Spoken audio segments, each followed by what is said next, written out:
नहमदुहु व नुसल्ली व नुसल्लिमु अला रसूलिहिल करीम अम्मा बाद। आज का उन्वान है तीन किस्म के लोग जन्नत की खुशबू भी हासिल नहीं कर पाएंगे। बुजुर्गान मोहतरम, हर शख्स की दिली तमन्ना और ख्वाहिश ये होती है कि मरने के बाद उसको जहन्नम से बचा लिया जाए, जहन्नम से दूर कर दिया जाए, जन्नत के अंदर दाखिल कर दिया जाए। और जिस शख्स को जहन्नम से बचा लिया गया, दूर कर दिया गया और जन्नत के अंदर दाखिल कर दिया गया, तो कुरान करीम में इसको बहुत बड़ी कामयाबी करार दिया गया। लेकिन रसूल अकरम सल्लल्लाहु अलैहि वसल्लम ने इरशाद फरमाया कि तीन किस्म के लोग वो होंगे कि जिनको जन्नत की खुशबू भी हासिल नहीं हो पाएगी। उनमें से एक है अलमन्नान, यानी एहसान जितलाने वाला। अगर किसी शख्स ने किसी पर एहसान किया, किसी के साथ भलाई का मामला किया, किसी की परेशानी को दूर किया और बाद में एहसान जितला दिया, बाद में ये कह दिया कि मैंने फ़ुला मौके पर तुम्हारे साथ में ये एहसान किया था, फ़ुला मौके पर मैंने तुम्हें परेशानी के भंवर से निकाला था, तो एहसान जितलाने वाला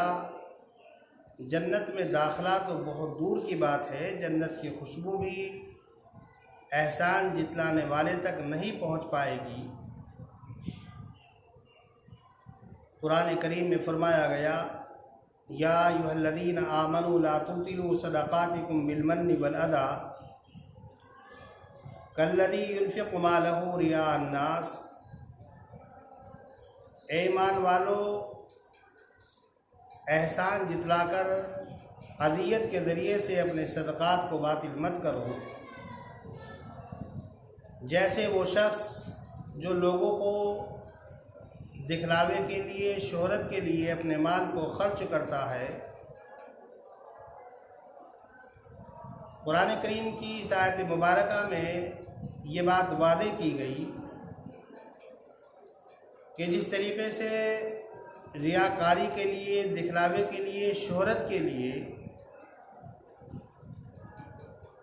अल्लाह के रास्ते में माल खर्च करने पर कोई सवाब मुरत्तब नहीं होता। अगर कोई आदमी कुरान करीम को इसलिए पढ़ता पढ़ाता है ताकि लोग उसको कारी कहें, उसको आलिम कहें, अल्लाह के रास्ते में माल इसलिए खर्च करता है कि ताकि लोग उसको सखी कहें, अल्लाह के रास्ते में जिहाद इसलिए करता है ताकि वो बहादुर कहा जाए, मकसद इन आमाल से रज़ा इलाही नहीं, अल्लाह को खुश करना नहीं, बल्कि अपनी शोहरत चाहता है, दिखलावा चाहता है, तो इन आमाल पर कोई सवाब मुरत्तब नहीं होता और ये आमाल ज़ाय हो जाते हैं। इसी तरीके से अगर किसी आदमी ने सदका खैरात किया और सदका खैरात करने के बाद उसने एहसान जितला दिया, अदियत और तकलीफ़ें पहुंचा दी, तो सदका खैरात बातिल हो जाता है, उस पर कोई सवाब मुरत्तब नहीं होता। और ये आमाल बजाय इसके कि जन्नत में दाखिले का ज़रिया बने, बल्कि उल्टा ये आमाल वबाल जान बनते हैं, जहन्नम में जाने का ज़रिया बन जाते हैं। और इन आमाल की वजह से जन्नत में दाखिला तो बहुत दूर की बात है, जन्नत की खुशबू भी हासिल नहीं हो पाएगी। इसी तरीके से अगर आपने किसी पर एहसान किया और एहसान करने के बाद एहसान जितला दिया, तो एहसान जितलाने पर जन्नत के अंदर दाखिला तो बहुत दूर की बात है, जन्नत की खुशबू भी एहसान जितलाने वाले तक नहीं पहुंच पाएगी। इसलिए हमें चाहिए कि अगर हम किसी पर एहसान करें तो एहसान करने के बाद उस एहसान को न जितलाएं। हमारे दिल व दिमाग के अंदर अल्लाह की रज़ा पेश नज़र रहनी चाहिए, अल्लाह की खुशनुदी रहनी चाहिए। दूसरे नंबर पर वो शख्स जिस तक जन्नत की खुशबू नहीं पहुंच पाएगी वो है जो शराब का आदी है, मुस्तकिल और दायमी तौर पर शराब पीता है।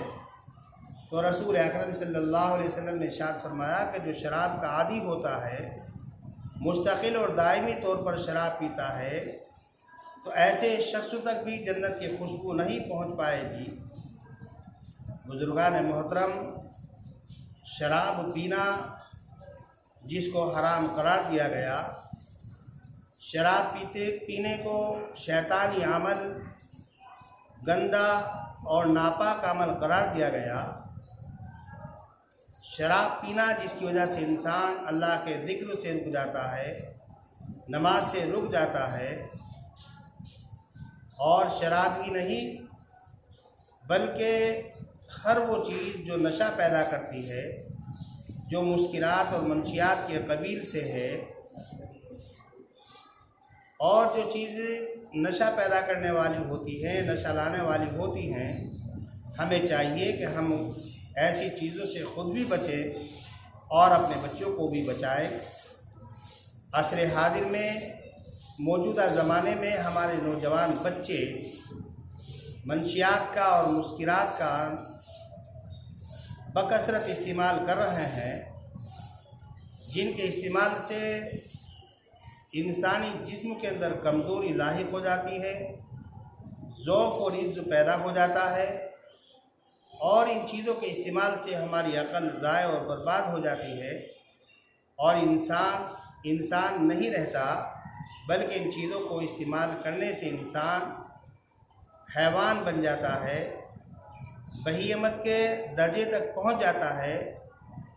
तो हमें चाहिए कि हम शराब से बचें, मुस्किरात और मंशियात से बचें, और हर ऐसी चीज़ से बचें कि जो नशा लाने वाली है, नशा पैदा करने वाली हैं। और तीसरे नंबर पर जिसके बारे में फरमाया गया कि जिस तक जन्नत की खुशबू भी नहीं पहुंच पाएगी, वो शख्स है जो अपने सामान को झूठी कसम के साथ बेचता है, जो अच्छे और बुरे सामान को मिक्स करता है और फिर अपने सामान के ऐब को ख़रीदार से छुपाता है, और अपने सामान के ऐब को छुपाकर झूठी कसम के ज़रिए से ख़रीदार के सामने उसको अच्छा साबित करने की कोशिश करता है, लोगों को धोखा देकर उसको बेचता है। तो रसूल अकरम सल्लल्लाहु अलैहि वसल्लम ने इरशाद फरमाया कि अपने सामान को झूठी कसम के साथ बेचने वाला वो शख्स है कि जिस तक जन्नत की खुशबू भी नहीं पहुंच पाएगी। जबकि हमें ये बात मालूम होनी चाहिए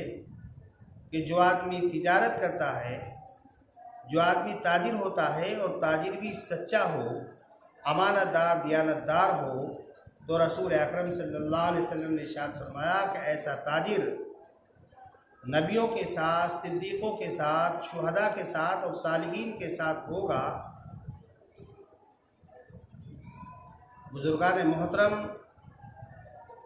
अल्लाह तबारक व तआला से दुआ करें कि अल्लाह तबारक व तआला हमें आमाल सालिहा की तौफ़ीक मरहमत फ़रमाए और आमाल सिया से हमें बचाए। वमा अलैना इल्लल बलाग।